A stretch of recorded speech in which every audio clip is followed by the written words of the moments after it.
একসময় এই দিঘিতে শেরে বাংলা একে ফজলুল হকও তার বাল্যকালে এসে অনেকবার গোসল করেছেন।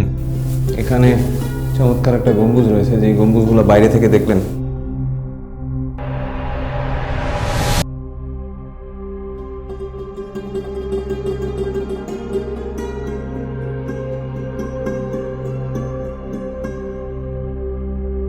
তখন একবার রাজাকে অপহরণ করা হয়। এই চন্দ্রদ্বীপের রাজাকে যখন অপহরণ করা হয় তখন তিনি প্রচণ্ড দুঃসাহসিকতা নিয়ে সেই রাজাকে উদ্ধার করেন এবং রাজা এতে খুশি হয়ে তাকে এই পরগনা দান করেন।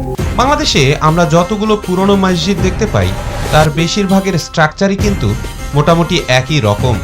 এর কারণ হলো বেশিরভাগই হচ্ছে মোগল স্ট্রাকচারে তৈরি করা।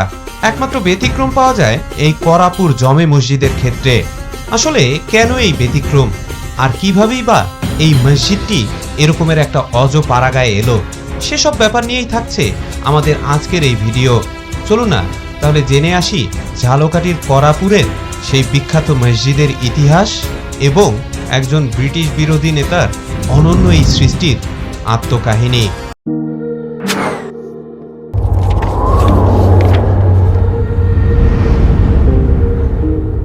বন্ধুরা, আমরা ঘুটিয়া মসজিদ থেকে এখন আবার আরেকটা মসজিদে যাচ্ছি। এটা অবশ্য ঝালকাঠি এবং বরিশালের মাঝে অবস্থিত। সেটা হচ্ছে মিয়াবাড়ি জামে মসজিদ। গত পর্বে আমরা আপনাদেরকে বাংলাদেশের সবচেয়ে সুন্দর চোখ ধাঁধানো মসজিদ ঘুটিয়া মসজিদটি ঘুরিয়ে দেখিয়েছি। তবে এবারে আমার আরেক ভাগ্নে এসে আমাদের সাথে জয়েন করলো এবং বরাবরের মতো তার বাইকে চেপে আমরা এখন রওনা দিয়েছি ঝালকাঠির বিখ্যাত মিয়াবাড়ি জামে মসজিদ দেখার জন্য। আমরা এখন ঘুটিয়া বাজারে চলে এসেছি। এই জায়গার নাম আগে ছিল চাঙ্গুরিয়া, এখন এই ঘুটিয়া মসজিদের নাম অনুসারে সবকিছুর নামই ঘুটিয়া হয়ে গিয়েছে। আমরা আবার মাধব পাশা বাজারে চলে এসেছি। এখান থেকে হাতের ডান দিকের রাস্তায় ঢুকতে হবে, শর্টকাট মেনে আমরা চলে যাব মিয়াবাড়ি জামে মসজিদ। ম্যাপ দেখে দেখে গ্রামের রাস্তা ধরে ছুটে চলছি। এদিক দিয়ে মাত্র 4 কিলোমিটার পর আমরা সরাসরি চলে যাব সেই মিয়াবাড়ি জামে মসজিদ। এবারের যাত্রায় আমরা একটা ভেতরের শর্টকাট রোড ধরে একেবারে ঘুটিয়া মসজিদ থেকে সরাসরি মিয়াবাড়ি জামে মসজিদ চলে যাচ্ছি। তবে আপনারা চাইলে বরিশাল সদর থেকেও এখানে আসতে পারেন।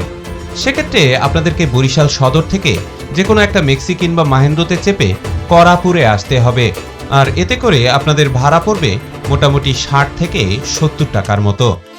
অথবা আপনারা চাইলে ঝালকাঠি হয়েও আসতে পারেন। ওই ক্ষেত্রে আপনাদেরকে ঝালকাঠি সদর থেকে আসতে হবে নবগ্রাম নামক একটা জায়গায়। ঝালকাঠি থেকে নবগ্রাম পর্যন্ত টেম্পুতে জনপ্রতি ভাড়া পড়বে প্রায় 30 টাকা করে, আর সেখান থেকে আবার করাপুর পর্যন্ত ভাড়া পড়বে 20 টাকা জনপ্রতি।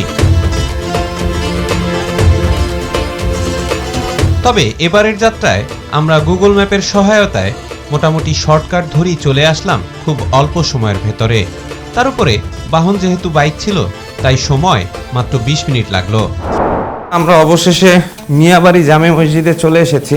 আমরা এবার একটা ডিফারেন্ট পথ দিয়ে এসেছি, এই কারণে রাস্তা চিনতে একটু সমস্যা হচ্ছিল, কিন্তু শেষ পর্যন্ত গুগল ম্যাপের সহায়তায় আল্লাহর রহমতে আমরা সুন্দরভাবে চলে এসেছি। যে আমার ভাগ্নে বাইকে করে এসেছে। এখানে কিন্তু একটা জামিয়া মাদ্রাসাও রয়েছে। এই জায়গাটার নাম হচ্ছে করাপুর এবং সবাই এটাকে করাপুর মিয়াবাড়ি জামে মসজিদ হিসাবে চিনে। তবে স্থানীয়রা এটা ভালোভাবে চেনে, বাইরের লোক অনেকেই এই জায়গা চিনেন না, এই কারণে আসেও না। দিঘির পানি এখন কিন্তু শুকিয়ে গিয়েছে। এই দিঘিতে বর্ষাকালে প্রচুর পানি থাকে, এখন পানি নেই, পানি শূন্য একটা অবস্থা। সামনেই চমৎকার মিয়াবাড়ি জামে মসজিদটা। ব্রিটিশ আমলে তৈরি করা এই মসজিদটি প্রায় 200 বছরের পুরনো।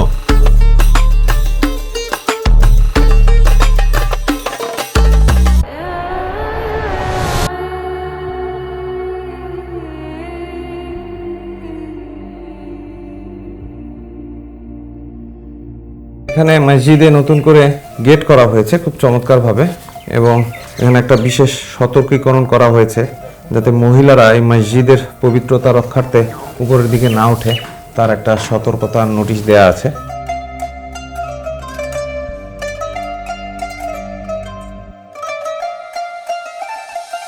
এই করাপুর মসজিদটি ব্রিটিশ সাম্রাজ্যের শুরুর দিকের একটা অনন্য স্থাপত্যশৈলীর নিদর্শন বহন করে। বাংলাদেশে আমরা যতগুলো পুরনো মসজিদ দেখতে পাই তার বেশিরভাগের স্ট্রাকচারই কিন্তু মোটামুটি একই রকম। এর কারণ হলো বেশিরভাগই হচ্ছে মোঘল স্ট্রাকচারে তৈরি করা। একমাত্র ব্যতিক্রম পাওয়া যায় এই করাপুর জমে মসজিদের ক্ষেত্রে। এটিও ওই আমলের 3 গম্বুজ বিশিষ্ট একটা মসজিদের মতোই, কিন্তু পার্থক্যটা হলো মূল বড় বড় 3টি গম্বুজের পাশাপাশি এখানে 8টি বড় মিনার রয়েছে এবং তার পাশাপাশি আবার 12টি ছোট মিনার রয়েছে। আবার প্রতিটি মিনার এবং গম্বুজই অত্যন্ত আকর্ষণীয় নকশায় সজ্জিত করা রয়েছে। এক কথায় এই রকমের নকশা বাংলাদেশের আর কোনো মসজিদে খুঁজে পাওয়া যায় না। এই কারণেই মোগল স্থাপত্যের কোনো মসজিদের তুলনায় এই মসজিদের নকশা এটিকে একটা অন্য মাত্রা প্রদান করেছে, যেটা এক কথায় চোখ ধাঁধানো কারুকার্য মণ্ডিত। মসজিদের পেছনের দিকে একটা অজুখানা রয়েছে।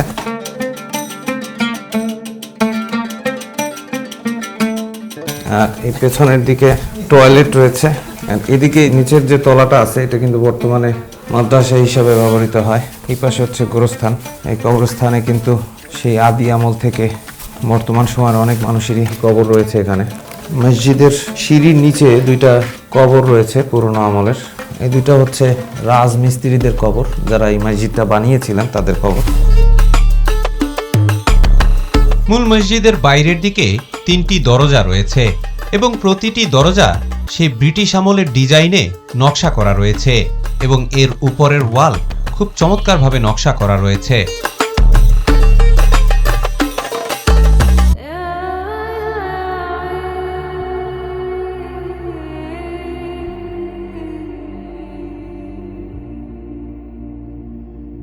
চলুন একটু মসজিদের ভেতরটা দেখে আসি। এখানে চমৎকার একটা গম্বুজ রয়েছে, যে গম্বুজগুলো বাইরে থেকে দেখলেন 3টা গম্বুজ রয়েছে মূলত। এটা হচ্ছে মাঝখানেরটা, আর এটা হচ্ছে সর্বশেষ 3য় গম্বুজ। 3টা মেহরাব রয়েছে। এটা হচ্ছে মাঝখানের মেইন মেহরাব। ছোট্ট একটা মিম্বর রয়েছে, আর 2 পাশে 2টো দরজা রয়েছে। বন্ধুরা, মূলত এই মসজিদের নির্মাতা হচ্ছেন হায়াত মাহমুদ। তৎকালীন সময়ে এই হায়াত মাহমুদ একজন বিশিষ্ট মুসলিম সেনাপতি ছিলেন এবং এখানকার স্থানীয় জমিদারের অত্যন্ত আস্থাভাজন একজন ব্যক্তি ছিলেন। হায়াত মাহমুদ এই চন্দ্রদ্বীপের ফৌজে ভর্তি হন একজন সেনা হিসাবে। পরবর্তীতে তিনি আস্তে আস্তে তার দক্ষতার সাথে সেনা প্রধান হিসাবে নিযুক্ত হন।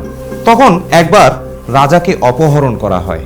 এই চন্দ্রদ্বীপের রাজাকে যখন অপহরণ করা হয় তখন তিনি প্রচণ্ড দুঃসাহসিকতা নিয়ে সেই রাজাকে উদ্ধার করেন এবং রাজা এতে খুশি হয়ে তাকে এই পরগনা দান করেন।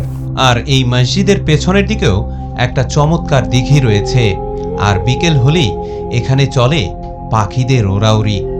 আর বিশেষ করে দিঘির ওপার থেকে মসজিদের দৃশ্য আরও মনোমুগ্ধকর, কারণ দিঘির ভেতরেই দেখা যায় লাল মসজিদের প্রতিবিম্ব, যেটা এক কথায় অসাধারণ।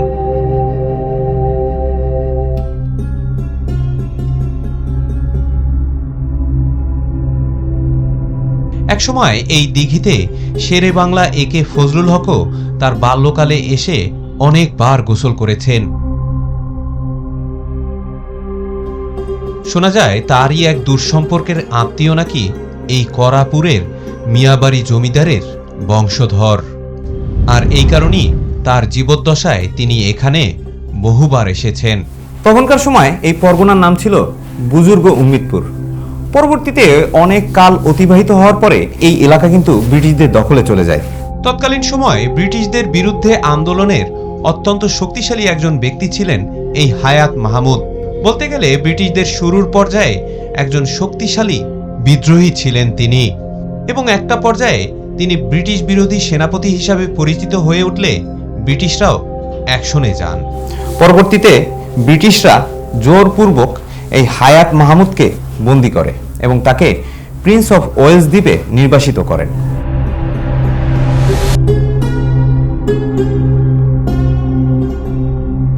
1789 সালে তাকে বন্দী করার পরে তিনি দীর্ঘদিন সেই প্রিন্স অফ ওয়েলস দ্বীপে নির্বাসিত অবস্থায় ছিলেন। পরবর্তীতে তিনি মুক্ত হন প্রায় 1806 সালে এবং উনি ফিরে এসে কিন্তু এই চমৎকার মসজিদটি নির্মাণ করেছিলেন। মাশাআল্লাহ, আজও প্রায় 200 বছর পরেও এই মসজিদটি অবিকৃত অবস্থায় রয়েছে। যদিও বহু সংস্কার করা হয়েছে এটার, কিন্তু তারপরও সেই একই রকম রয়েছে। এর একটি কারণ রয়েছে। কারণটা হলো এখানে যে মিয়া খানদান রয়েছে তাদের বংশধররা কিন্তু আজও জীবিত রয়েছে। এই কারণেই তারা আজও এই মসজিদটিকে সুন্দরভাবে দেখভাল করে রেখেছে এবং বছর বছর এর সংস্কার করা হয়।